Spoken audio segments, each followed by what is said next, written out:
झारखंड विधानसभा का बजट सत्र आज से शुरू होगा। इस बजट सत्र की शुरुआत राज्यपाल के अभिभाषण के साथ होगी। वहीं 3 मार्च को वित्त मंत्री राधाकृष्ण किशोर की ओर से वित्तीय वर्ष 2025-26 का वार्षिक बजट पेश किया जाएगा। इस बजट सत्र में औपबंधिक कार्यक्रम के तहत 25 फरवरी को पहली पारी में प्रश्नकाल और दूसरी पारी में राज्यपाल के अभिभाषण पर चर्चा होगी। 26 फरवरी को महाशिवरात्रि होने के कारण बैठक नहीं होगी, जबकि 27 फरवरी को वर्ष 2024-25 का तृतीय अनुपूरक बजट पेश किया जाएगा। वहीं दूसरी पारी में राज्यपाल के अभिभाषण पर वाद विवाद के बाद सरकार का उत्तर और मतदान का कार्यक्रम तय है। 28 फरवरी को तृतीय अनुपूरक बजट पर चर्चा होगी और विनियोग विधेयक को पारित कराया जाएगा। 1 मार्च को शनिवार और 2 मार्च को रविवार होने के कारण बैठक नहीं होगी। 3 मार्च को वर्ष 2025-26 का बजट पेश किया जाएगा, जबकि 4 मार्च को बजट पर सामान्य वाद विवाद में पक्ष विपक्ष के सदस्य अपनी बातों को रखेंगे। 5, 6 और 7, 10 और 11 मार्च को विभिन्न विभागों के अनुदान मांग पर चर्चा होगी और इसके बाद 12 से 16 मार्च तक होली और अन्य अवकाश के कारण बैठकें नहीं होगी। 17 से 21, 24 मार्च के बीच भी विभिन्न विभागों के अनुदान मांग पर चर्चा होगी, जबकि 25 और 26 मार्च को कई विधेयक सदन में पेश किए जाएंगे। सत्र के अंतिम दिन 27 मार्च को भी कुछ राजकीय विधेयक और गैर सरकारी संकल्प को पेश किया जाएगा।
और झारखंड विधानसभा का बजट सत्र शुरू हो चुका है। आइए जुड़ते हैं। माननीय सदस्यगण, 6वीं झारखंड विधानसभा के प्रथम बजट सत्र में आप सभी को हार्दिक अभिनंदन और जोहार। माननीय सदस्यगण, माननीय मुख्यमंत्री श्री हेमंत सोरेन के नेतृत्व में लगातार दूसरी बार गठित सरकार के प्रथम बजट है। इस द्वितीय बजट सत्र जो आज से प्रारंभ होकर 27 मार्च 2025 तक चलेगा। इस सत्र में कुल 20 बैठकें निर्धारित है। वर्ष 2024-25 का तृतीय अनुपूरक बजट एवं वित्तीय वर्ष 2025-26 का वार्षिक बजट का उपस्थापन किया जाएगा। विधायिका के पास कार्यपालिका के कार्यों का आकलन के निमित्त बजट का बहुत बड़ा साधन है। आप सबों को उपस्थापित होने वाले बजट के अनुदान मांगों पर कटौती प्रस्ताव के माध्यम से सरकार की योजनाओं को समीक्षा करने का अवसर प्राप्त होगा। माननीय राज्यपाल के अभिभाषण पर धन्यवाद प्रस्ताव पर चर्चा के दौरान भी सार्थक बहस करने का अवसर प्राप्त होगा। इस सत्र में 3 कार्य दिवस राजकीय विधेयक के लिए भी निर्धारित है। माननीय सदस्यगण, मैं यहाँ अपने अंतर मन से ये कहना चाहता हूँ कि हम लोग यहाँ पर चुनकर आते हैं और जनता की बहुत सारी अपेक्षाएं साथ चुनकर आते हैं। 3.5 करोड़ जनता के सदन में आशाएं बंधी है कि उनके हित में और उनके लिए इस महापंचायत से समुचित कार्य हो, परंतु यह भी सत्य है कि कई बार गतिरोध के कारण वांछित इष्टतम कार्य नहीं हो पाता है। इसलिए मैं आग्रह करना चाहता हूं कि सदन में गतिरोध न हो, सदन में आलोचना हो, सदन में विचार व्यक्त हो, अभिव्यक्ति हो, लेकिन गतिरोध सदन की परंपरा नहीं है। मैं समझता हूं कि माननीय दिसम गुरु शिबू सोरेन ने राज्य निर्माण के आंदोलन के समय से ही राजनीतिक सामाजिक रूप से सहनशील, जुझारू, निष्ठावान कार्यकर्ता तैयार करने में प्रयत्न किया है। मुझे उम्मीद है कि इस सदन में उनके विचारों का प्रतिबिंब परिलक्षित होगा। माननीय सदस्यगण, मुझे प्रसन्नता है कि इस सदन में पहली बार 21 नए माननीय सदस्य चुनकर आए हैं और वे पहली बार बजट सत्र में भाग ले रहे हैं। मुझे आशा है कि निर्वाचित सदस्य सदन की नियमों, परंपराओं और परिपाटियों का गहन अध्ययन करेंगे और अपने अभिभावक समान वरिष्ठ के अनुभव का लाभ उठाकर श्रेष्ठ संसदीय परंपराओं को पालन करते हुए इस बजट सत्र को और अधिक जनोपयोगी बनाएंगे। बजटीय प्रबंधन पर अपना महत्वपूर्ण सुझाव देंगे। माननीय सदस्यगण, मुझे उम्मीद है कि यह सभा आपके नतून विचारों की सभा होगी। माननीय सदस्यगण, पूर्व विधानसभा की भांति षष्ठम विधानसभा गठन के उपलक्ष्य में सभी निर्वाचित माननीय सदस्यगण का प्रबोधन कार्यक्रम आयोजित की जाती है। इस बार विधानसभा ने 1 मार्च एवं 2 मार्च 2025 को माननीय सदस्यों के लिए प्रबोधन कार्यक्रम रखा गया है। मुझे उम्मीद है कि इससे माननीय सदस्यगणों को संसदीय परंपराओं की बारीकियों को समझने में सहजता होगी। इस सत्र में माननीय राज्यपाल महोदय आपको संबोधित करेंगे। स्थापित संसदीय परंपरा के अनुसार सभा में माननीय राज्यपाल के अभिभाषण के अत्यंत गरिमा एवं प्रतिष्ठा का अवसर माना जाता है। इस अवसर पर हम सभी माननीय सदस्यों से अनुशासन, शालीनता के सिद्धांतों का अनुपालन तथा सदन में व्यवस्था बनाए रखने की अपेक्षा की जाती है। माननीय सदस्यगण, मैं उम्मीद करता हूं कि राज्यपाल महोदय के अभिभाषण के दौरान आप अपने सीट पर विराजमान रह करके शालीनता से सुनेंगे। माननीय राज्यपाल महोदय से निम्नांकित आशय का संदेश मुझे प्राप्त हुआ है। यद्यपि संदेश को पूर्व में ही आपको प्रेषित किया जा चुका है, तथापि मैं इसे पढ़कर आपको सुना देना चाहता हूं। संदेश भारत के संविधान के अनुच्छेद 176 के खंड 1 के द्वारा प्रदत्त शक्तियों का प्रयोग करते हुए मैं संतोष कुमार गंगवार, झारखंड का राज्यपाल, एतद द्वारा झारखंड विधानसभा को दिनांक 24 फरवरी 2025 को 11:30 बजे पूर्वाह्न में संबोधित करना चाहता हूं और इस हेतु झारखंड विधानसभा के समावेश में रांची में सदस्यों की उपस्थिति चाहता हूं। अब मैं माननीय राज्यपाल की अगवानी के लिए थोड़ी देर के लिए सदन से बाहर जा रहा हूं। मेरी अनुपस्थिति में उनके अगवानी से आगमन तथा अभिभाषण के बाद उनकी विदाई के लिए मेरे सदन से बाहर रहने की अवधि में आप सदन में अपने स्थान पर बैठे रहकर व्यवस्था बनाए रखने का कृपा करेंगे। धन्यवाद।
पक्ष विपक्ष तैयारी में। पिछले दिनों हमने देखा बैठकों का दौर चला, पहले अलग अलग और उसके बाद INDIA गठबंधन दल की बैठक भी होती है। वहीं दूसरी तरफ विपक्ष की भूमिका में बीजेपी है, जहां बीजेपी की तरफ से भी बैठकें हुई थी और उसके बाद ये तमाम रणनीतियां यहां पर जरूर तय की गई। आज से झारखंड विधानसभा के बजट सत्र की शुरुआत हो चुकी है। राज्यपाल के लिए यहां इंतजार।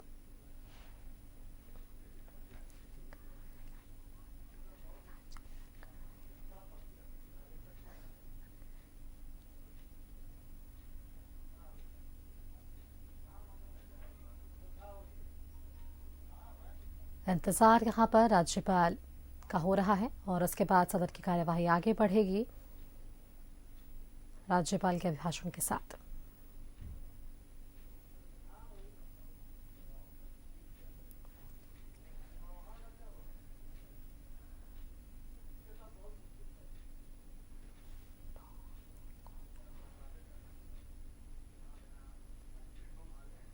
आज पहला दिन है जहां राज्यपाल का अभिभाषण है।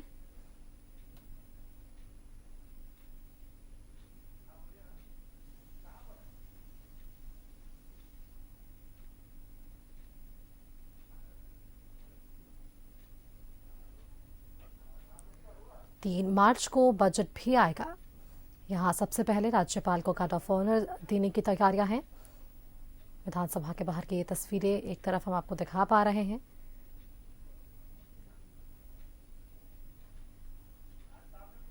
उनके आने से पहले स्पीकर रविंद्रनाथ महतो ने विधायक गण से यह अनुरोध किया उनकी पत्र को पढ़कर कि तब सभी विधायक अपने अपने कुर्सियों पर बैठे रहेंगे। विधानसभा परिसर में राज्यपाल संतोष कुमार गंगवार को गार्ड ऑफ ऑनर दिया जाएगा और उसके बाद आज पहला दिन है झारखंड विधानसभा के बजट सत्र का।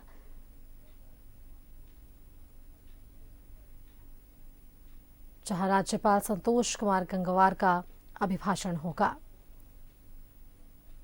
दूसरी बार भारी बहुमत के साथ झारखंड में JMM के नेतृत्व में INDIA की सरकार बनी है।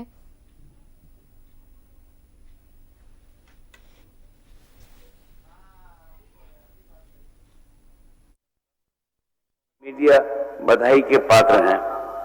इस विधानसभा निर्वाचन में ऐतिहासिक मतदान होना न केवल लोकतंत्र में जन जन की प्रबल आस्था दर्शकों के लिए सबसे पसंदीदा गंतव्य के रूप में स्थापित करने और राज्य के सतत औद्योगिक विकास को बढ़ावा देने के उद्देश्य से विगत वर्षों में सरकार द्वारा अनेकों कदम उठाए गए हैं। MSME क्षेत्र को बढ़ावा देने के लिए झारखंड MSME प्रोत्साहन नीति 2023 एवं झारखंड निर्यात प्रोत्साहन नीति 2023 अधिसूचित की गई है। साथ ही राज्य में फूड एवं एंड फीड प्रोसेसिंग उद्योगों को बढ़ावा देने के लिए झारखंड खाद्य एवं फीड प्रसंस्करण उद्योग नीति 2024 का सूत्रण किया गया है। विभिन्न औद्योगिक नीतियों के अंतर्गत अनुसूचित जाति, अनुसूचित जनजाति एवं महिला संचालित उद्योगों के लिए अलग से फिस्कल बेनिफिट्स का प्रावधान भी किया गया है। एक जिला एक उत्पाद पहल को बढ़ावा देने के उद्देश्य से लगभग रुपया 163 करोड़ की लागत से राजधानी रांची में यूनिटी मॉल स्थापित किया जा रहा है। यूनिटी मॉल के लिए हमारी सरकार ने कोर कैपिटल एरिया धुर्बा में भूमि उपलब्ध कराई है, जिस पर निर्माण कार्य किया जा रहा है। यूनिटी मॉल अति आधुनिक संरचना होगी और स्थानीय कारीगरों को एक छत के नीचे अपने उत्पाद को बढ़ावा देने की सुविधा भी मिलेगी। और कैपिटल एरिया धुर्बा रांची में 3.45 एकड़ भूमि पर झारखंड वर्ल्ड ट्रेड सेंटर का निर्माण भी किया जा रहा है।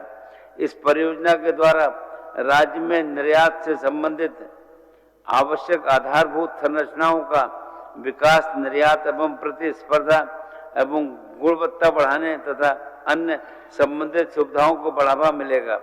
इस परियोजना की संपूर्ण लागत राशि रुपया 47 करोड़ का वहन हमारी सरकार द्वारा किया जा रहा है। खादी भारत की पहचान है। खादी से स्वदेशी भावना को बल मिलता है। हमारी सरकार झारखंड राज्य खादी ग्रामोद्योग के द्वारा राज्य में न सिर्फ खादी उत्पादों का प्रचार प्रसार कर रही है, बल्कि ग्रामीण क्षेत्रों में स्वरोजगार के अवसर भी उपलब्ध करा रही है। खादी वस्त्रों को लोकप्रिय बनाने हेतु समेकित खादी की योजना कार्यान्वित की जा रही है। बेरोजगार युवकों को निजी क्षेत्र में प्रतिष्ठानों में रोजगार के अवसर उपलब्ध कराने के उद्देश्य से इस वित्तीय वर्ष में 81 भर्ती कैंपों एवं 63 रोजगार मेलों का आयोजन कर 8,499 युवाओं को रोजगार हेतु चयन किया गया है। स्किल कॉन्क्लेव का आयोजन कर 21,861 प्रशिक्षणार्थियों को जॉब ऑफर भी दिया गया है। हमारी सरकार राज्य के युवाओं को सरकारी क्षेत्र में रोजगार उपलब्ध कराने हेतु हर संभव प्रयास कर रही है। राज्य अंतर्गत विभिन्न विभागों के रिक्त पदों पर नियुक्ति की प्रक्रिया सुचारू रूप से संचालित किए जाने हेतु आवश्यक कार्रवाई की जा रही है। जब तक कुल 48,504 रिक्त पदों पर नियुक्त की अधियाचना झारखंड कर्मचारी चयन आयोग को भेजा गया है, जिस 46,552 रिक्त पदों पर नियुक्ति हेतु आयोग द्वारा विज्ञापन प्रकाशित किया जा चुका है। हमारी सरकार सूचना अधिकार अधिनियम के तहत सेवाओं को और अधिक प्रभावी बनाने का प्रयास कर रही है। ऑनलाइन सूचना प्राप्त करने के लिए आरटीआई पोर्टल को विकसित एवं लागू किया गया है। राज्य में मिशन कर्मयोगी के माध्यम से पदाधिकारियों एवं कर्मियों को प्रशिक्षण दिए जाने के लिए आईगॉट पोर्टल पर 16 विभागों को जोड़ने की कार्रवाई की गई है। झारखंड की धरा रत्न गरबा है। खनिज संसाधनों के बिना हम अपने राज्य, अपने देश के औद्योगिक क्रियाकलापों को गति एवं दिशा नहीं दे सकते। किसी भी देश की आर्थिक सामाजिक उन्नति उसके अपने प्राकृतिक संसाधनों से युक्ति संगत उपयोग करने की क्षमता पर निर्भर करती है। वर्तमान में 22 बृहद खनिज ब्लॉक को नीलामी हेतु तैयार किया गया है। इनमें से जीएसटी द्वारा अन्वेषित टाइटेनियम, वेनेडियम की उपलब्धता वाले 4 बॉक्साइट खनिज ब्लॉकों की नीलामी केंद्र सरकार द्वारा की जानी है। शेष 18 ब्लॉकों में से 2 ब्लॉकों का टेक्निकल इवैल्यूएशन का कार्य प्रगति पर है तथा 16 ब्लॉकों की नीलामी की कार्रवाई की जा रही है। हमारी सरकार द्वारा राज्य की खनिज संपदाओं के दोहन एवं अवैध परिवहन को नियंत्रित करने के लिए प्रत्येक खनिज ढुलाई वाहनों पर व्हीकल ट्रैकिंग सिस्टम लगाने की कार्रवाई की जा रही है। इससे राज्य की खनिज संपदा के खनन से लेकर परिवहन मार्ग, गंतव्य स्थल तक का ऑनलाइन रिकॉर्ड रखते हुए अवैध खनन पर पूर्ण रूप से अंकुश लगेगा। राज्य के विभिन्न विश्वविद्यालयों के भूगर्भ शास्त्र में स्नातक 82 लाख किसानों को रुपया 403 करोड़ का ऋण माफ किया है। इस वित्तीय वर्ष में रुपया 2 लाख तक के स्टैंडर्ड ऋणी कृषकों की ऋण माफी योजना प्रारंभ की गई है। इस योजना के अंतर्गत अब तक 1.7 लाख किसानों का 366 करोड़ का ऋण माफ किया गया है। बिरसा फसल विस्तार योजना अंतर्गत खरीफ एवं रबी के 100% अनुदान पर 1.65 लाख किसानों के बीच गुणवत्ता युक्त बीज का वितरण भी किया गया है। मुख्यमंत्री सुरक्षा मुख्यमंत्री सुखाड़ राहत योजना के अंतर्गत 22 जिलों के 226 प्रखंडों के किसान परिवारों को रुपया 3,500 की राशि भी दी गई है। इस योजना के अंतर्गत 13.62 लाख लाभुकों को 477 करोड़ की राशि का भुगतान भी किया गया है। मत्स्य पालन राज्य में रोजगार सृजन और खाद्य सुरक्षा प्रदान करने में महत्वपूर्ण भूमिका निभा रहा है। सरकार की नीतियां और मत्स्य किसानों की मेहनत का परिणाम है कि झारखंड में गांव-गांव में नीली क्रांति हो रही है। ये एक ऐसी क्रांति है जिससे न सिर्फ लोगों के जीवन स्तर में सुधार आ रहा है, बल्कि बेरोजगार लोगों के लिए रोजगार पाने की नई राह भी दिखाई दे रही है। मत्स्य उत्पादन के क्षेत्र में हमारे राज्य ने बहुत कम समय में ही राष्ट्रीय स्तर पर अपनी पहचान बनाई है। वित्तीय वर्ष 2018-19 में मत्स्य उत्पादन जहां 2.08 लाख मीट्रिक टन था, वो वर्ष 2023-24 में बढ़कर 3.10 लाख मीट्रिक टन हो गया है। इस प्रकार मत्स्य उत्पादन में 50% की वृद्धि हुई है, जो काफी उत्साहजनक है। हमारी सरकार राज्य में दूध के उत्पादन को बढ़ावा देने के लिए हर संभव प्रयास कर रही है। सरकार के प्रयासों का ही प्रतिफल है कि राज्य में दुग्ध उत्पादन क्षमता लगभग 83 लाख लीटर प्रतिदिन हो गया है। इस वित्तीय वर्ष में दुग्ध उत्पादन के लक्ष्य में वृद्धि कर इस वर्ष 98.7 लाख लीटर जो निर्धारित किया गया है, ग्रामीण दुग्ध उत्पादकों को उनके द्वारा झारखंड मिल्क फेडरेशन को आपूर्ति किए गए दूध के लिए दूध के मूल्य के अतिरिक्त राज्य सरकार द्वारा प्रोत्साहन राशि का भुगतान किया जा रहा है। इस वित्तीय वर्ष में दुग्ध उत्पादकों को रुपया 5 प्रति लीटर की दर से कुल 47 करोड़ रुपया प्रोत्साहन राशि का भुगतान भी किया जा रहा है।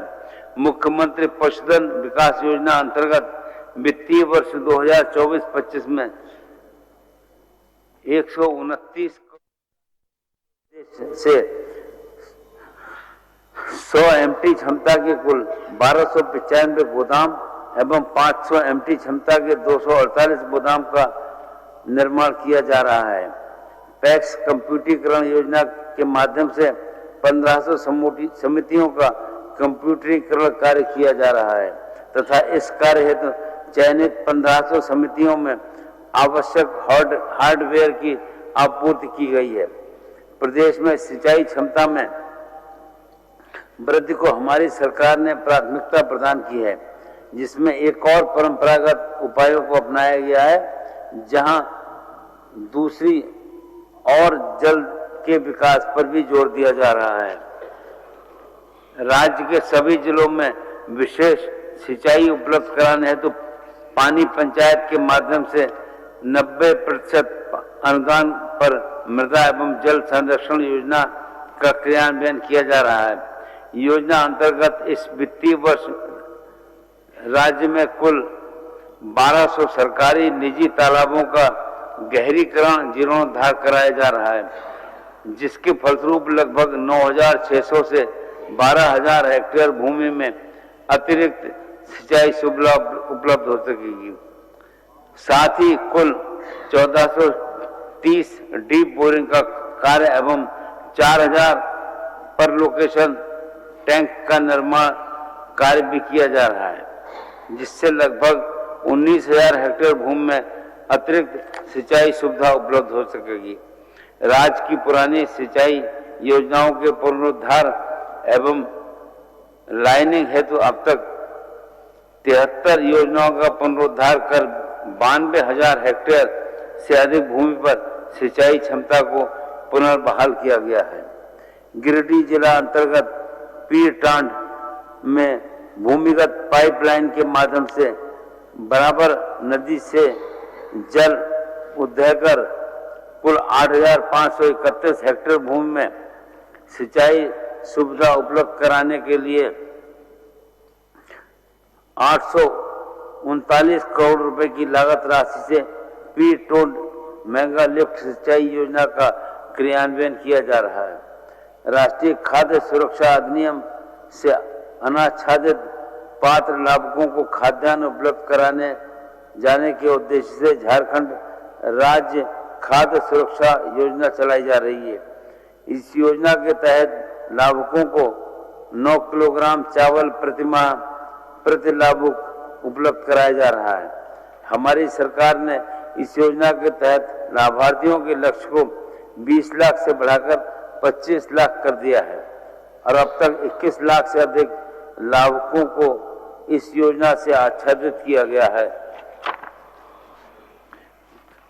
खाद्य एवं पोषण सुरक्षा सुनिश्चित करने के से जन वितरण प्रणाली का महत्वपूर्ण योगदान है। हमारी सरकार जन वितरण प्रणाली को और अधिक मजबूत बनाने की दिशा में कार्य कर रही है। राज्य के सभी जन वितरण प्रणाली दुकानों में डिजिटल भार मापक यंत्र अधिष्ठापित किए जा रहे हैं ताकि लाभुकों को पात्रता के आधार पर उचित मात्रा में खाद्यान्न वितरण सुनिश्चित हो सके। वर्तमान में कुल 25,275 में से 23,994 दुकानों का डिजिटल भार मापक यंत्र से अधिष्ठापन का कार्य पूर्ण हो चुका है। पंचायती राज व्यवस्था सरकार और ग्रामीण समुदायों के बीच सेतु का काम करती है। ये ग्रामीण क्षेत्रों में सुशासन की व्यवस्था स्थापित करने के साथ ही स्थानीय स्तर पर लोकतंत्र को बढ़ावा देती है। हमारी सरकार ने सभी पंचायतों में डिजिटल पंचायत केंद्र के तहत सेवाएं प्रदान करने हेतु CSC SPV से MOU किया है। इस योजना अंतर्गत सभी पंचायत भवनों में एक डिजिटल पंचायत केंद्र की स्थापना की जा रही है। इस योजना के द्वारा पंचायत स्तर पर डिजिटल कौशल उपलब्ध कराकर ग्रामीणों को सभी आवश्यक सरकारी तथा गैर सरकारी ऑनलाइन सेवाओं की उपलब्धता पंचायत भवन से ही सुनिश्चित की जाएगी। पंचायत ज्ञान केंद्र के द्वारा हमारी सरकार राज्य के पंचायतों में पुस्तकालय, कंप्यूटर, इंटरनेट प्रतियोगिता से संबंधित किताबें आदि उपलब्ध करा रही है। पंचायत ज्ञान केंद्र की स्थापना हेतु प्रति पंचायत 4.2 लाख रुपए की दर से राशि उपलब्ध कराई जा रही है। जब तक उक्त योजना अंतर्गत 1500 ग्राम पंचायतों में पंचायत ज्ञान केंद्र की स्थापना की गई है। इस वित्तीय वर्ष में 917 ग्राम पंचायतों में पंचायत ज्ञान केंद्र की स्थापना की जा रही है। हमारी सरकार गांवों के पिछड़ेपन को दूर करने के लिए उनका चतुर्थी विकास करने तथा ग्रामीणों के जीवन स्तर को ऊंचा उठाते हुए उन्हें विकास की मुख्य धारा से जोड़ने के लिए केंद्र प्रायोजित तथा राज्य संपोषित योजनाओं का कार्यान्वयन कर रही है। मनरेगा योजना के अंतर्गत इस वित्तीय वर्ष में अब तक 7.79 करोड़ मानव दिवस का सृजन करते हुए कुल 2620 करोड़ रुपए की राशि का व्यय किया गया है। इस वित्तीय वर्ष में कुल 3.24 लाख योजनाओं को पूर्ण किया जा चुका है तथा 7.81 लाख योजनाओं का कार्य हो रहा है।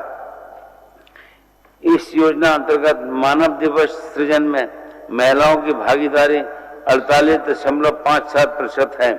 हमारी सरकार राज्य संपोषित अबुआ आवास योजना के तहत आवास विहीन एवं कच्चे घरों में रहने वाले परिवारों को पक्का आवास देने के लिए प्रतिबद्ध है। योजना के अंतर्गत लाभुकों को 31 वर्ग मीटर में 3 कमरे का पक्का आवास निर्माण करने के लिए 2 लाख रुपए की सहायता राशि 4 किस्तों में दी जा रही है। इस वित्तीय वर्ष में 4.5 लाख लाभुकों को अबुआ आवास का लाभ दिया जा रहा है। बिरसा हरित ग्राम योजना अंतर्गत इस वित्तीय वर्ष में लगभग 29,000 एकड़ भूमि पर 32,000 से अधिक परिवारों के लिए बागवानी का कार्य दिया जा रहा है। बिरसा सिंचाई कूप संवर्धन मिशन अंतर्गत 1 लाख सिंचाई कूप का निर्माण किया जा रहा है। राष्ट्रीय ग्रामीण आजीविका मिशन के तहत राज्य में लगभग 2.9 लाख सखी मंडलों का गठन किया गया है। राज्य के 31 लाख से अधिक परिवारों को इन सखी मंडलों से जोड़ा गया है। 2.8 लाख सखी मंडलों को रुपया 452 करोड़ से अधिक की राशि चक्रीय निधि के रूप में तथा 2.85 लाख सखी मंडलों को रुपए 1945 करोड़ की राशि सामुदायिक निधि के रूप में उपलब्ध कराई गई है। आदिम जनजाति परिवारों को मुख्य धारा से जोड़ने हेतु 5,705 सखी मंडलों में लगभग 58,000 आदिम जनजाति परिवारों को जोड़ा गया है। महिला किसान सशक्तिकरण परियोजनाओं के माध्यम से राज्य के 3 लाख परिवारों को लाह, रेशम, औषधीय पौधे की खेती, इमली कृषि एवं पशुपालन से जोड़ा गया है।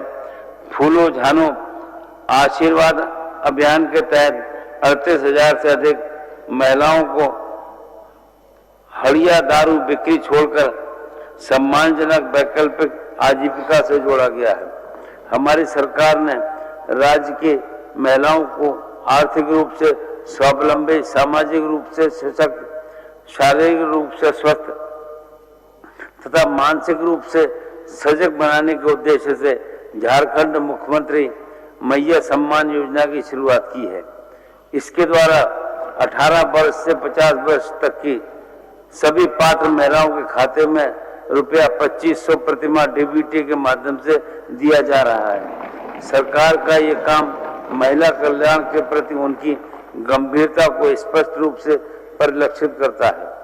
दिसंबर 2024 तक कुल 56.61 लाख महिलाओं को इस योजना से लाभान्वित करते हुए उन्हें आर्थिक संबल प्रदान किया गया है और जिस पर रुपया 3,252 करोड़ से अधिक की राशि को व्यय किया गया है। हमारी सरकार ने किशोरियों एवं महिलाओं के कल्याण और सशक्तिकरण हेतु राज्य विधवा पुनर्विवाह प्रोत्साहन योजना प्रारंभ की है। इस योजना के अंतर्गत विधवाओं के आत्मबल में वृद्धि, पुनर्विवाह को प्रोत्साहित कर समाज में अच्छी रीतियों को बढ़ावा देने तथा विधवा पुनर्विवाह से विधवा पेंशन भुगतान हेतु राज्य सरकार के व्ययभार को कम करने का उद्देश्य सन्निहित है। इस योजना के तहत विधवा महिलाओं को पुनर्विवाह पर 2 लाख रुपए की प्रोत्साहन राशि भी प्रदान की जा रही है। अनुसूचित जनजाति, अनुसूचित जाति, अल्पसंख्यक एवं पिछड़े वर्गों के कल्याण हेतु हमारी सरकार सतत प्रयत्नशील है। मरक गोम के जयपाल सिंह मुंडा पारदेशी छात्रवृत्ति योजना के द्वारा पूर्व में सिर्फ अनुसूचित जनजाति के युवाओं को United kingdom of great Britain एवं नॉर्थर्न आयरलैंड के अग्रणी शैक्षणिक संस्थानों में शिक्षा के अवसर मिल रहे हैं। हमारी सरकार ने इस योजना का विस्तार कर अनुसूचित जाति, अल्पसंख्यक एवं पिछड़ा वर्ग के युवाओं को भी इससे आच्छादित किया है। इस वित्तीय वर्ष की योजना अंतर्गत 23 छात्र छात्राओं का चयन किया गया है। राज्य के कमजोर वर्ग के बच्चों को बेहतर शिक्षा उपलब्ध कराने एवं उन्हें वित्तीय सहायता प्रदान करने हेतु झारखंड प्री मैट्रिक छात्रवृत्ति नियमावली 2024 के अंतर्गत छात्र छात्राओं हेतु पूर्व निर्धारित छात्रवृत्ति की न्यूनतम राशि रुपया 500 एवं अधिकतम राशि रुपया 2,250 की दर में वृद्धि कर उसे क्रमशः रुपया 1,500 एवं 4,500 कर दिया गया है। प्री मैट्रिक छात्रवृत्ति योजना अंतर्गत इस वित्तीय वर्ष में अब तक 23.28 लाख छात्र छात्राओं को लगभग 400 83 करोड़ रुपए की राशि डीबीटी के माध्यम से उपलब्ध कराया गया है। अनुसूचित जनजाति, अनुसूचित एवं अल्पसंख्यक पिछड़ा वर्ग एवं दिव्यांग युवाओं को स्वरोजगार स्वयं के व्यवसाय शुरू करने हेतु सुगम एवं सस्ती दर पर ऋण तथा ऋण पर अनुदान का लाभ देने हेतु मुख्यमंत्री रोजगार सृजन योजना संचालित की जा रही है। वित्तीय वर्ष 2024-25 में कुल 7,625 आवेदन स्वीकृत करते हुए कुल 438 करोड़ की राशि लाभुकों को उपलब्ध कराई गई है।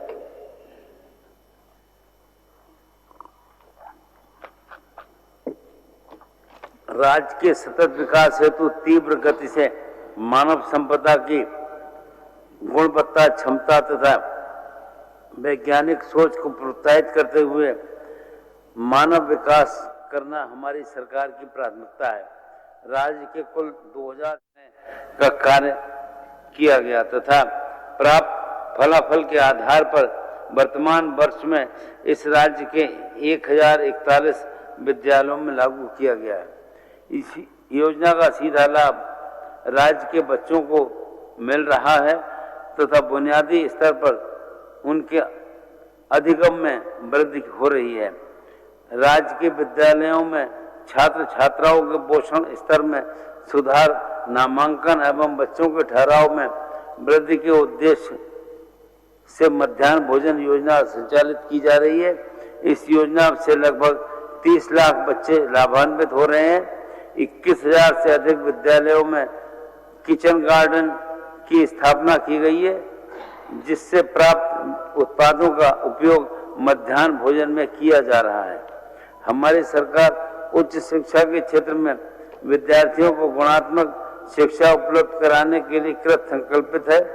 तकनीकी शिक्षा में राज्य को अग्रसर करने हेतु राज्य सरकार द्वारा संचालित 17 राजकीय पॉलिटेक्निक संस्थानों को 1000 विद्यार्थियों की क्षमता को ध्यान में रखकर state of the art institute के रूप में विकसित करने का कार्य किया जा रहा है।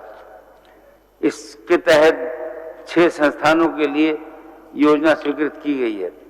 राज्य में अनाथ एवं दिव्यांग विद्यार्थियों को उच्च शिक्षा के लिए प्रोत्साहन एवं वित्तीय सहायता प्रदान करने के लिए वाल्मीकि छात्रवृत्ति योजना प्रदान की गई है। आगामी वित्तीय वर्ष से अनाथ एवं दिव्यांग विद्यार्थियों को छात्रवृत्ति प्रदान की जाएगी।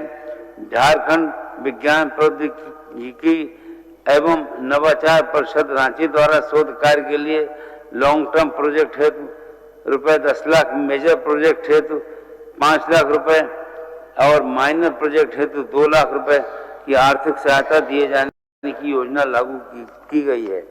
हमारी सरकार राज्य के अंतिम व्यक्ति तक बेहतर स्वास्थ्य सुविधा उपलब्ध कराने के लिए दृढ़ प्रतिज्ञ है। राज्य की जनता को स्वास्थ्य बीमा का लाभ प्राप्त करने के लिए हो रही कठिनाइयों को दूर कर उन्हें गुणवत्तापूर्ण उच्च स्तरीय स्वास्थ्य सुविधा उपलब्ध कराने के लिए राज्य योजना अंतर्गत मुख्यमंत्री अबुआ स्वास्थ्य सुरक्षा योजना प्रारंभ की गई है। इस योजना के अंतर्गत लाल, पीला एवं हरा राशन कार्डधारी परिवारों को प्रतिवर्ष 15 लाख रुपए तक चिकित्सीय सुविधा उपलब्ध कराई जा रही है। राज्य के आदिम जनजाति समुदाय बाहुल्य ग्रामों के निवासियों को स्वास्थ्य सुविधा उपलब्ध कराने के उद्देश्य से इस वर्ष चलंत ग्राम क्लिनिक योजना की स्वीकृति दी गई है। हमारी सरकार ने पीपीई मोड पर राज्य में सभी जिलों के डायलिसिस केंद्र शुरू करने का निर्णय लिया है और वर्तमान में राज्य के सभी जिलों में सदर अस्पताल, चिकित्सा महाविद्यालय अस्पताल में डायलिसिस इकाई प्रारंभ किया जा चुका है। इन इकाइयों में बीपीएल मरीजों एवं 72,000 रुपए प्रतिवर्ष से कम आय वर्ग के मरीजों को मुफ्त डायलिसिस सेवा प्रदान की जा रही है। मुख्यमंत्री गंभीर बीमार उपचार योजना के अंतर्गत गरीबी रेखा से नीचे आने वाले वैसे परिवार जिनकी सालाना आय लगातार 3 वर्षों तक 8 लाख रुपए से कम हो, उन्हें गंभीर बीमारियों के उपचार पर आने वाले खर्च की प्रतिपूर्ति की जा रही है। इस वित्तीय वर्ष में अब तक कुल 1820 लाभुकों को चिकित्सा सहायता भी प्रदान की गई है। राजकीय चिकित्सा महाविद्यालय एवं अस्पतालों के भवनों के उचित रखरखाव, संचालन, प्रबंधन तथा मरम्मति हेतु मुख्यमंत्री चिकित्सा महाविद्यालय एवं अस्पताल प्रबंधन तथा अनुरक्षण योजना चलाई जा रही है। राज्य के सरकारी चिकित्सा महाविद्यालय से संबद्ध अस्पताल यथा जमशेदपुर एवं धनबाद में सुपर स्पेशलिटी की सुविधाएं प्रारंभ की गई है। साथ ही राज्य के चिकित्सा महाविद्यालय एवं अस्पतालों में चिकित्सा शिक्षकों की कमी को दूर करने हेतु शैक्षणिक संवर्ग के प्राध्यापक एवं सह प्राध्यापकों की नियुक्ति की गई है। प्रदेश के हर नागरिक को राष्ट्रीय मानक के अनुरूप शुद्ध पेयजल उपलब्ध कराने के अपने लक्ष्य पर हमारी सरकार लगातार कार्य कर रही है। जल जीवन मिशन के तहत राज्य के 62.55 लाख ग्रामीण परिवारों को कार्यरत घरेलू नल जल के द्वारा शुद्ध पेयजल उपलब्ध कराने के लक्ष्य के विरुद्ध वर्ष 2024 तक 34 लाख से अधिक परिवारों को इस योजना से आच्छादित किया जा चुका है। घरों के साथ साथ विद्यालयों और आंगनबाड़ी केंद्रों में भी नल के पानी का कनेक्शन किया जा रहा है ताकि हर घर जल का लक्ष्य सही मायने में हासिल किया जा सके। स्वच्छ भारत मिशन ग्रामीण चरण 2 के तहत अब तक 6.16 लाख व्यक्तिगत घरेलू शौचालयों का निर्माण किया जा चुका है। इसके अतिरिक्त नवनिर्मित घरों, संयुक्त परिवार से अलग हुए वैसे परिवार जिनके घरों में शौचालय की सुविधा नहीं है, वैसे चिन्हित घरों में शौचालयों का निर्माण कार्य कराया जा रहा है। स्वच्छ भारत मिशन ग्रामीण के अंतर्गत राज्य के विभिन्न गांवों में 1228 सामुदायिक शौचालयों का निर्माण किया गया है। वर्तमान में नगरीय क्षेत्र तेजी से बढ़ता जा रहा है। हमारी सरकार शहरों की मूलभूत बुनियादी सुविधाओं की उपलब्धता के साथ साथ आधुनिक सुविधाओं से लैस कर नगरीय विकास को सुसंगत आयाम देने के लिए काम कर रही है।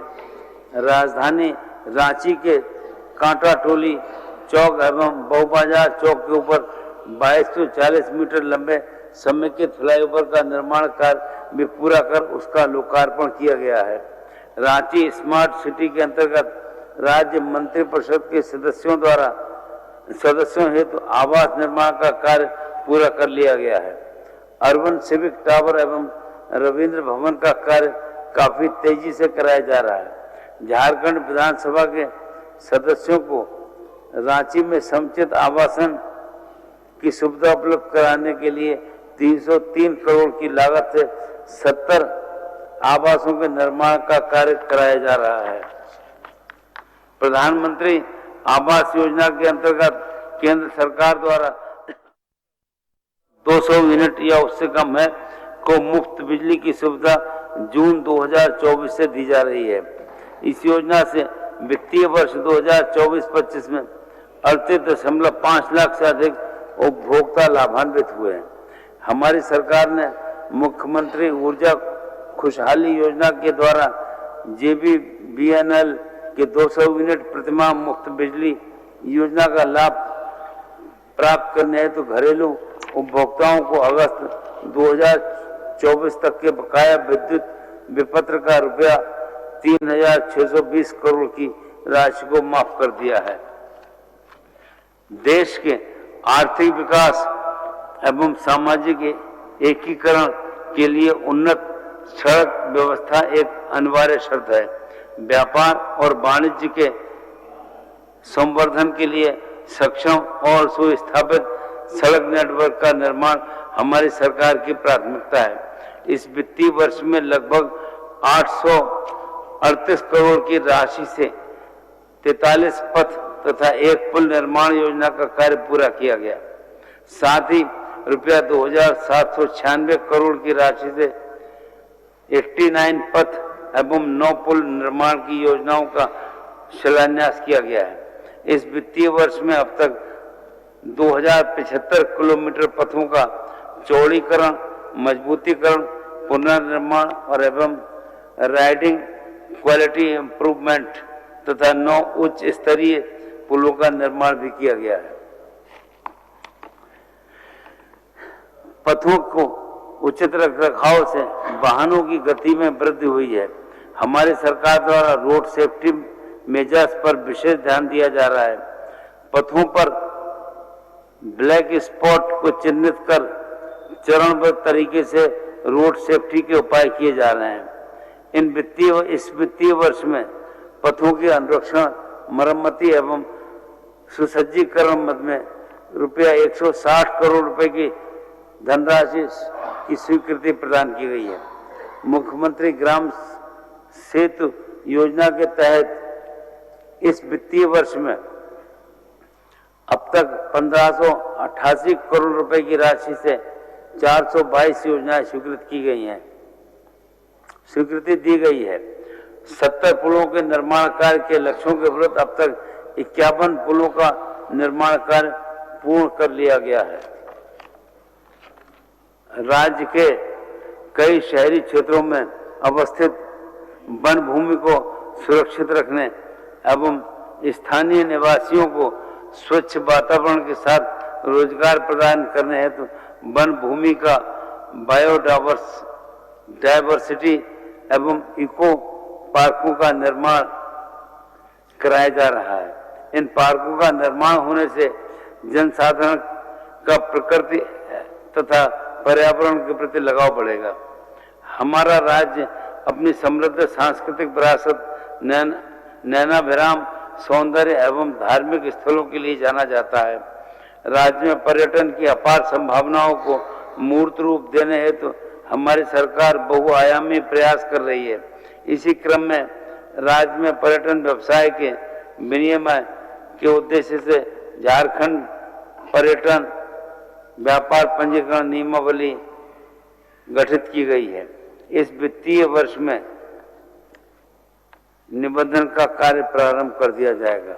हमारी सरकार द्वारा इको टूरिज्म योजना के अंतर्गत पर्यटन क्षेत्र को विकसित किया जा रहा है। दुमका में मसानजोर डैम के पास इको कॉटेज का उद्घाटन पिछले माह से किया गया है। पश्चिमी सिंह भूमि के किरुबुरु में भागीरथी फाल को विकसित किया जा रहा है।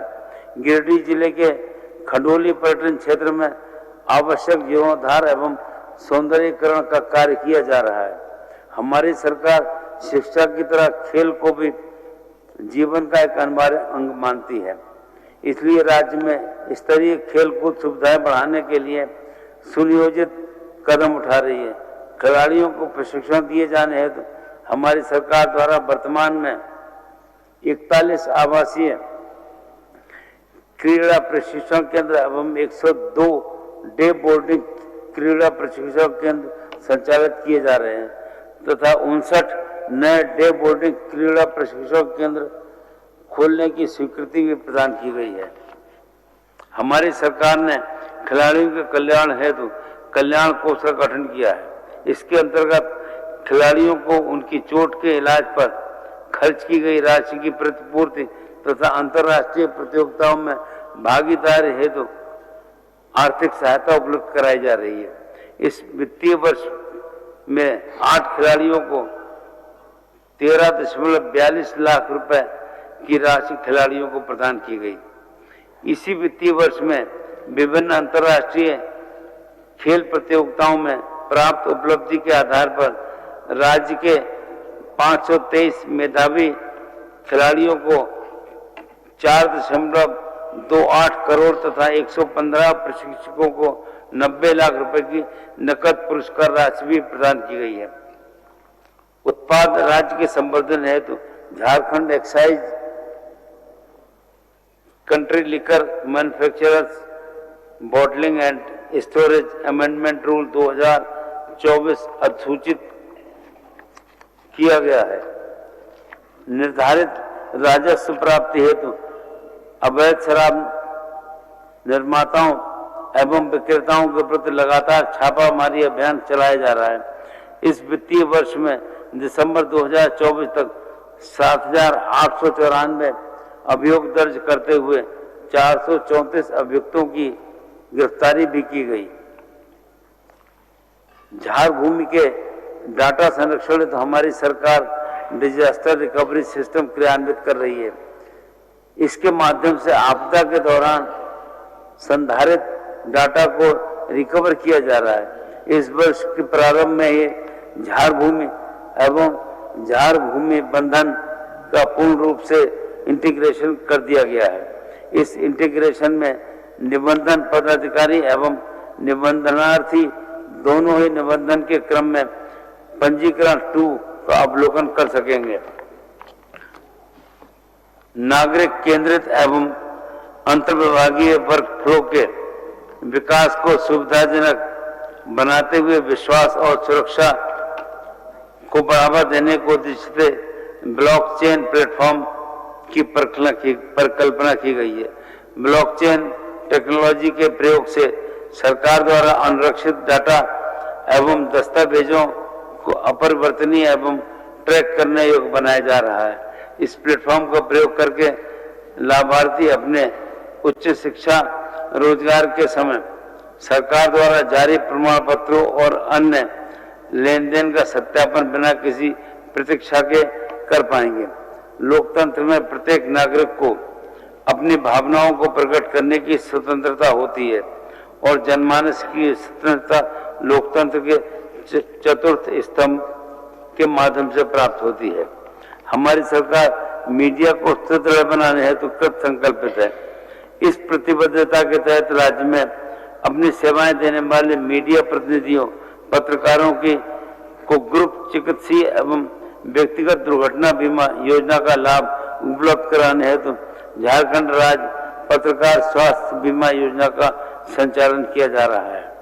झारखंड अधिवक्ता कल्याण निधि न्यासी समिति के अंतर्गत निबंधित नए अधिवक्ता गणों को प्रथम 3 वर्ष अवधि के दौरान वृत्ति का भत्ता के रूप में दिए जा रहे 1,000 रुपए की राशि को बढ़ाकर 5,000 रुपए कर दिया गया है। राज्य सरकार की ओर से दिए जाने वाले इसकी 50% के समतुल्य राशि का भुगतान किए जाने हेतु इस वित्तीय वर्ष में करीब 1.5 करोड़ रुपए की सहायता अनुदान उपलब्ध कराई गई है।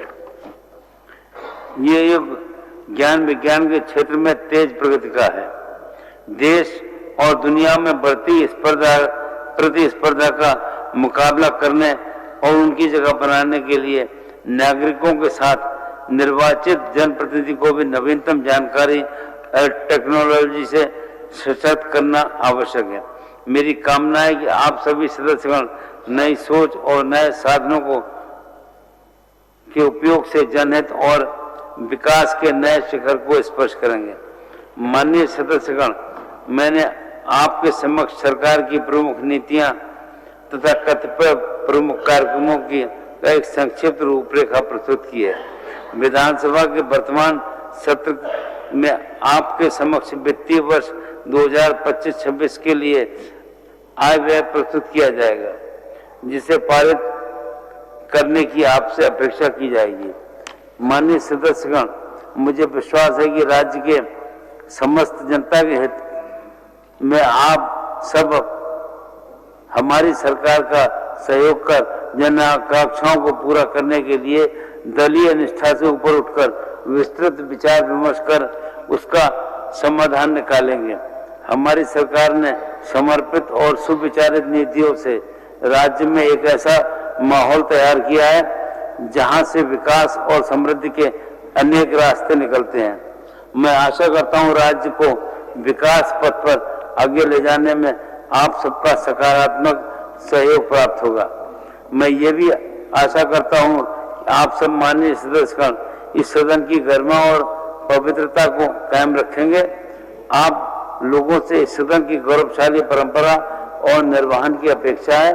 मैं कामना करता हूं कि आप लोग इसी तरह झारखंड के विकास की यश पताका को सदैव ऊंचा रखने का काम करेंगे। आप सभी का बहुत बहुत धन्यवाद। जय हिंद, जय झारखंड।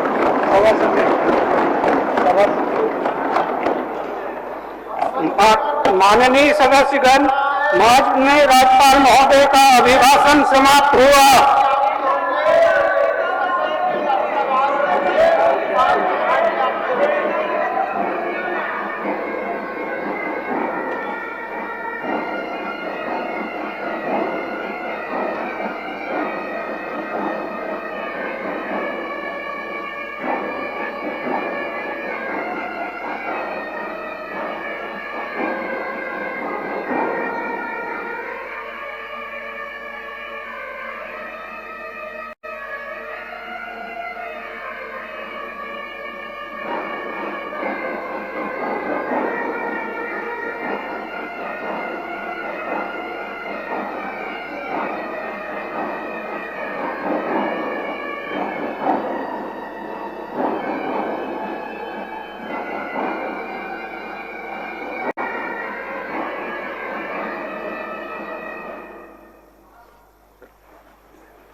सेना प्रमुख जनरल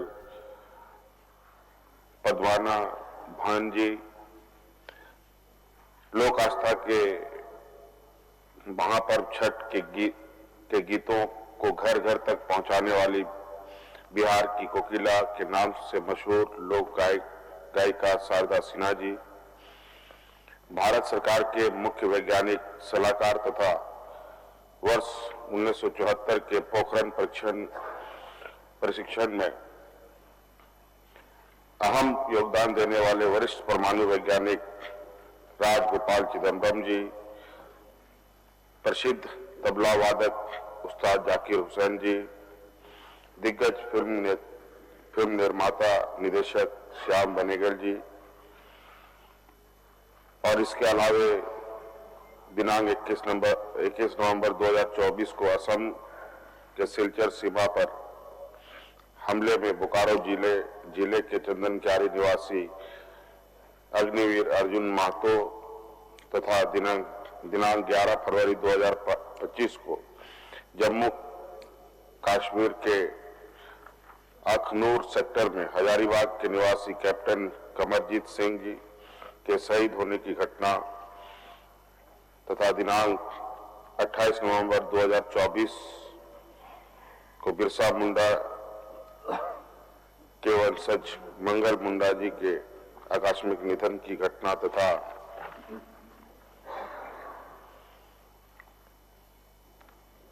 दिनांक 28 जनवरी 2025 को महाकुंभ में मौनी अमावस्या के अवसर पर लगभग 30 श्रद्धालुओं की मौत की घटना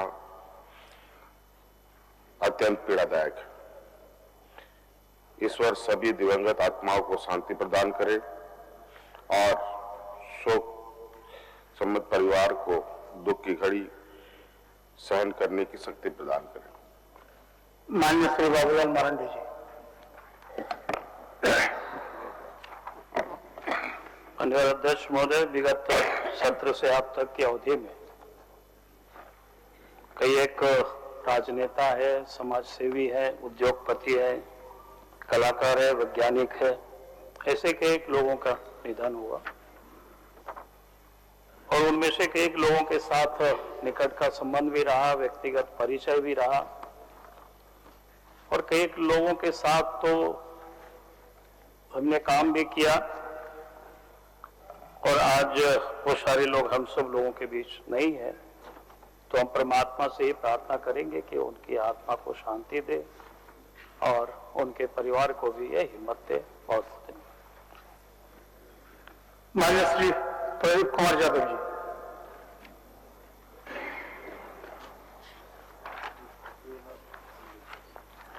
अध्यक्ष महोदय, विगत सत्र से अब तक की अवधि में हमारे बीच कई राजनेता, उद्योगपति, कलाकार, आम नागरिक नहीं रहे। उसमें से जिन लोगों के नाम प्रमुख रूप से आपने उद्धृत करके हम सबों के सामने रखा है, डॉक्टर मनमोहन सिंह, रतन लाल टाटा, सीताराम येचुरी, ओम प्रकाश चौटाला, MS कृष्णा, कुंवर नटवर सिंह, सगनू भगत, बच्चा सिंह, छत्रु राम महतो, वैरागी उरांव, गुलाब सिंह मुंडा, डॉक्टर कृष्णानंद झा, प्रीतीश नंदी, जनरल पद्मानभन, शारदा सिन्हा, उस्ताद जाकिर हुसैन, श्याम बेनेगल आदि प्रमुख है। अध्यक्ष महोदय, और बड़ी विस्तार से आपने मनमोहन सिंह के बारे में उल्लेख भी किया है कि उनके आर्थिक उदारीकरण की नीति ने देश के आर्थिक सुदृढ़ीकरण तो दिया ही, देश को एक नई दिशा भी दी, लेकिन जो सबसे आम गरीबों के लिए उन्होंने 2 योजनाएं लाई, वह 2 योजना जो काम की गारंटी और भोजन की गारंटी, एक फूड सिक्योरिटी एक्ट और दूसरा मनरेगा जैसी योजना, इन दोनों योजनाओं की चर्चाएं आज भी होती है कि प्रधानमंत्री ने कुछ किया इस देश के लिए, तो 2 महत्वपूर्ण काम किए, इसलिए लोग उन्हें आज याद करते हैं। और कई अन्य दिग्गजों के बारे में भी विस्तार से आपने कहा है। कई ऐसे लोग हैं जिनके साथ काम करने का भी मौका मिला। सगनू भगत इस राज्य के पहले कैबिनेट मंत्री में से शामिल थे, बच्चा सिंह जी, छत्रु राम महतो जी के साथ भी रहने का मौका मिला, कृष्णानंद झा जी संथालपना के रहने वाले हैं, वो भी बिहार में पूर्व मंत्री, काफी निकट का संबंध रहा है तमाम लोगों के प्रति। और साथ में भी आपने कई अन्य घटनाओं का भी जिक्र किया है, उसमें से कई प्रमुख घटना मौनी अमावस्या का भी जिक्र किया है, लेकिन उसके साथ साथ मैं आग्रहपूर्वक इस घटना को भी जोड़ना चाहता हूं कि दिल्ली के रेलवे स्टेशन में 15 फरवरी को जो भगदड़ में 18 लोगों की मौत हुई और कुंभ मेले जैसे में आने जाने के क्रम में कई लोगों की मौत हुई है, उन तमाम लोगों के प्रति अपना और अपनी पार्टी की ओर से श्रद्धासुमन अर्पित करता हूं और ईश्वर से प्रार्थना करता हूं कि इनके आश्रितों को संबल प्रदान करे ताकि वो मजबूत होकर के यह जो बीच की कड़ी है उसको वो भरपाई कर सके। धन्यवाद। माननीय सदस्य श्री सुरेश पासवान जी।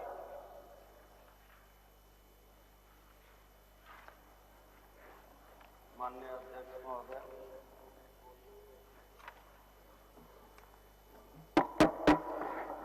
आज शोक प्रस्ताव में हमारे जितने भी दिगंबत आत्मा जो हमारे बीच नहीं रहे, मैं तमाम दिगंबत आत्मा को, उनके परिवार को, तमाम व्यक्ति के परिवार को ईश्वर से मैं कामना करता हूं कि सभी दिगंबत आत्मा को शांति प्रदान करे। धन्यवाद। माननीय सदस्य श्री अरूप चटर्जी जी। माननीय सदस्य श्री अरूप चटर्जी जी। अध्यक्ष महोदय, मैं हमारे माननीय प्रधानमंत्री मनमोहन सिंह जी, उद्योगपति रतन लाल टाटा, सीताराम येचुरी, ओम प्रकाश चौटाला, एसएन कृष्ण, कुंवर नटवर सिंह, सदनू भगत, बच्चा सिंह, शत्रुघ्न महतो, बैरागी उरांव, गुलाब सिंह मुंडा, डॉक्टर कृष्णानंद झा, प्रीतिश नंदी, जनरल पद्मावन, शारदा सिन्हा, उस्ताद जाकिर हुसैन, सैम बेनीगल आदि तमाम प्रमुख आत्माओं की शांति कामना करता हूं एवं हमारे संगठन की ओर से उन्हें श्रद्धांजलि अर्पित करता हूं। मान्य सदस्य श्री सरजू राय जी।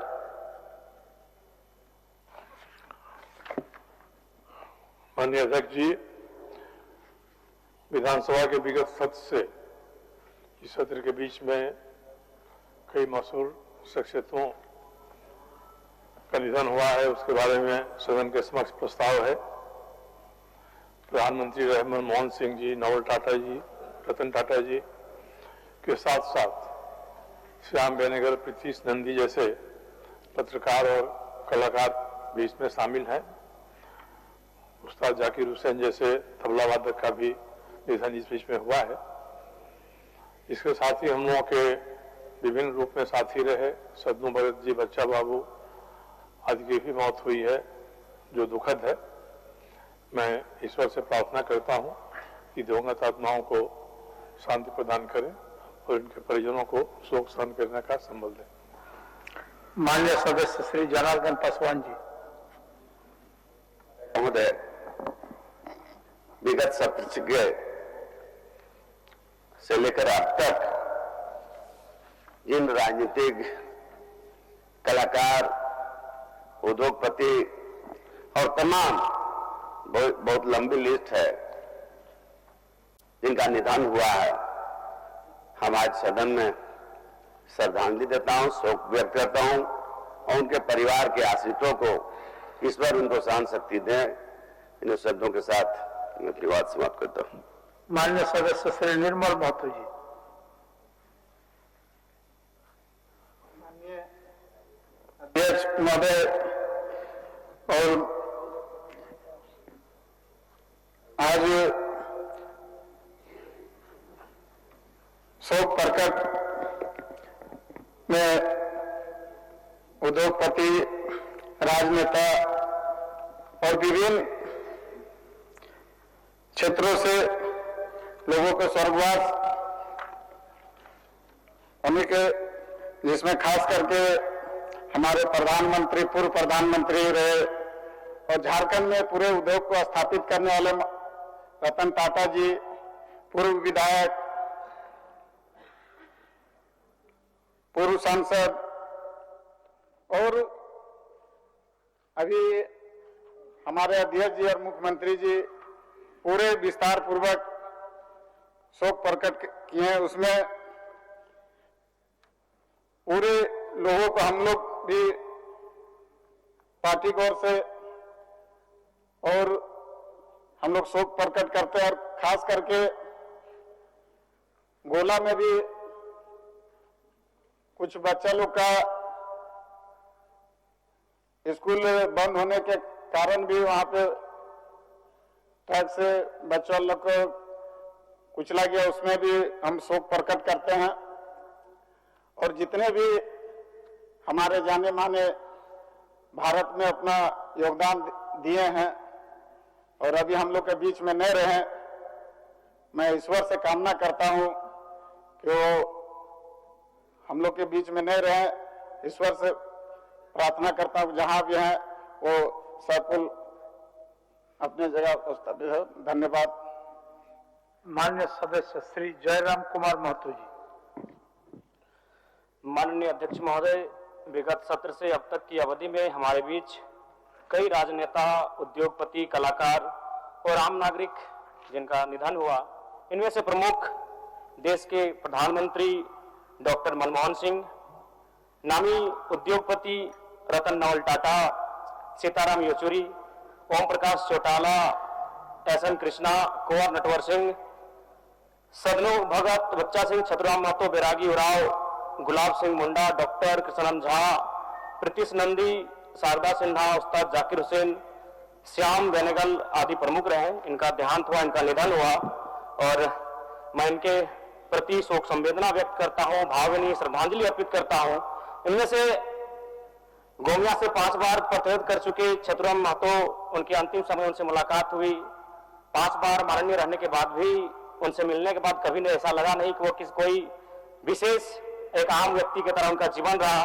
और जो अग्निवीर चंदन क्यारी के अर्जुन कुमार महतो, वो हमारे छोटे भाई स्वरूप थे और उनका देहांत हुआ। उस बीच घटना में हम पहुंचे भी हुए थे। तो आज सदन के माध्यम से और मैं अपनी पार्टी के माध्यम से उन तमाम दिव्य आत्माओं के प्रति विनम्र श्रद्धांजलि अर्पित करता हूं। धन्यवाद अध्यक्ष महोदय। आइए हम इन दिव्यंगत आत्माओं के प्रति सम्मान व्यक्त करें तथा इनकी आत्मा के शांति के लिए कुछ पलों का मौन रहकर ईश्वर से प्रार्थना करें कि ईश्वर इन दिवंगत महानुभावों के परिजनों को शोक सहन करने की क्षमता प्रदान करें तथा दिवंगत आत्माओं को शांति प्रदान करें।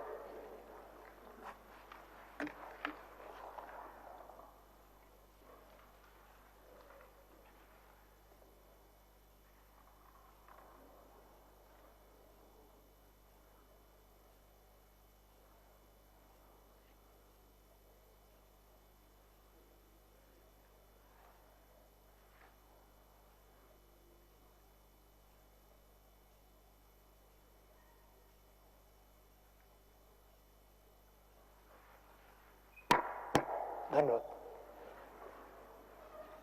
माननीय सदस्यगण, सभा की कार्रवाई मंगलवार दिनांक 25 फरवरी 2025 के 11 बजे पूर्वाह्न तक के लिए स्थगित की जाती है।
विधानसभा का ये बजट सत्र मंगलवार सुबह 11 बजे तक के लिए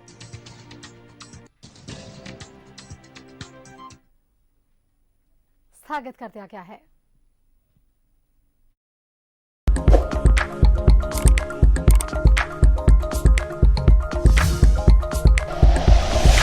like and share videos, subscribe करें हमारा चैनल और प्रेस करें बेल आइकॉन। न्यूज़ 11 भारत, सच है तो दिखेगा।